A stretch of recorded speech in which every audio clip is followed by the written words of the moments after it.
సమావేశానికి ముఖ్య అతిథి మన పార్లమెంట్ సభ్యులు మిథున్ రెడ్డి గారికి, మన మాజీ శాసనసభ్యులు శ్రీకాంత్ రెడ్డి గారికి, ఎమ్మెల్సీ కల్పలత రెడ్డి గారికి, మాజీ శాసనసభ్యులు రమేష్ రెడ్డి గారికి, సయ్యద్ అమీరుల్లా గారికి, శ్రవణ వేదికమైనటువంటి పెద్దలకు, రామాపురం లక్కిరెడ్డిపల్లి నుంచి వచ్చినటువంటి వైఎస్ఆర్ కుటుంబ సభ్యులకు అందరికీ కూడా పేరు పేరు నామసమాధాలు తెలియజేసుకుంటున్నాం. ముఖ్యంగా మనం ఎస్ఐఆర్ గురించి మనం 2 సార్లు మీటింగ్ పెట్టుకోవడం జరిగింది.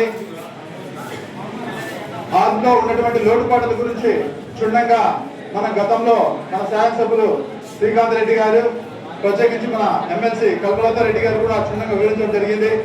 కానీ కార్యక్రమం స్టార్ట్ అయ్యి దాదాపు 8-9 రోజులు అవుతున్నది. ఇందులో కూడా లోటుపాటు ఏమైనా ఉంటే కూడా మనం ఏ విధంగా టార్గెట్ చేస్తున్నారు, మన ఓట్లు ఏ విధంగా తీసేసే ప్రయత్నం చేస్తున్నారు, తెలుగుదేశం పార్టీ వాళ్ళు హై హ్యాండెడ్నెస్ గా అటాక్ చేస్తూ మన బిఎల్ఏని ఇబ్బంది పెడుతున్నారు. ఇలాంటివన్నీ కులంకుశంగా చర్చించుకొని న్యాయపరంగా ఏ విధంగా ముందుకు వెళ్ళాలి, మన ఓటర్ సానుభూతి పడి ఎక్కడ కానీ మనం ఓటు పోయేదానికి ఆస్కారం లేకుండా మనం క్షణక్షణంగా జూలై 14వ తేదీ వరకు కూడా మనం ఎలాంటి సమస్యలు వచ్చినా ఎలాంటి డౌట్స్ వచ్చినా కూడా పరిష్కరించుకోవడానికి మన పార్టీ యంత్రాంగం అప్రమత్తంగా ఉంది. ప్రభుత్వం బిఎల్ఏతో కానీ, లేదంటే ఆ మండల దుర్గనితో కానీ, లేదంటే మన ఎమ్మెల్యే ఆఫీస్తో సంపాదించినా కూడా మనకు ఎలాంటి సమస్యలు వచ్చినా కూడా క్షుణ్ణంగా దాంట్లో వివరించడం జరిగింది. ఈరోజు సాక్షి పత్రికలో కూడా చివరి పేజీలో ఏ విధంగా మన ఓటు భద్రంగా ఉంది లేదు అని తెలుసుకోవాల్సిన ఆవశ్యకత ఎంత ఉందని చెప్పేసి క్షుణ్ణంగా ప్రతి సామాన్యునికి అర్థమయ్యే విధంగా చాలా చక్కగా వివరించడం జరిగింది.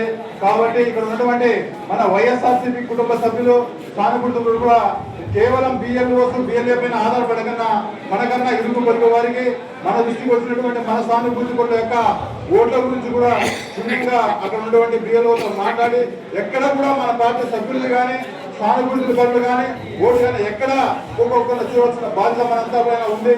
ఈరోజు మన మాధ్యమాల్లో చూస్తే గత సంవత్సరం మునుపు ఈ ఎస్ఐఆర్ మొదలు పెట్టడం జరిగింది.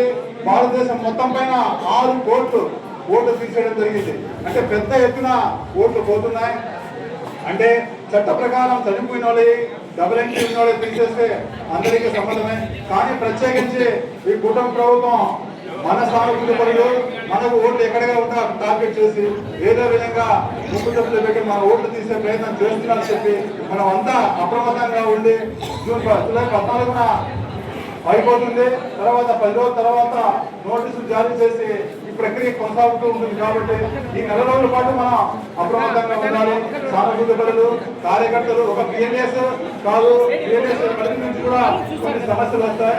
అప్పుడు మాజీ సర్పంచులు, మాజీ ఎంపీటీసీలు, పలుకులు ఉన్నటువంటి రాజకీయ వైఎస్ఆర్సీపీ నాయకులు కూడా అందరూ కూడా స్పందించి ఎక్కడ కూడా మన కార్యకర్త సానుభూతి పనులు ఓటు గోకర్ణ చూస్తారని చెప్పి మీకు అందరికీ చేతులెత్తి నమస్కరిస్తూ అవకాశం ఇచ్చినటువంటి సభా అధ్యక్షుడు సుదర్శన్ రెడ్డి గారికి ప్రత్యేక కృతజ్ఞతలు తెలియజేసుకుంటూ సెలవు తీసుకుంటున్నాం. జై జగన్, జై జగన్.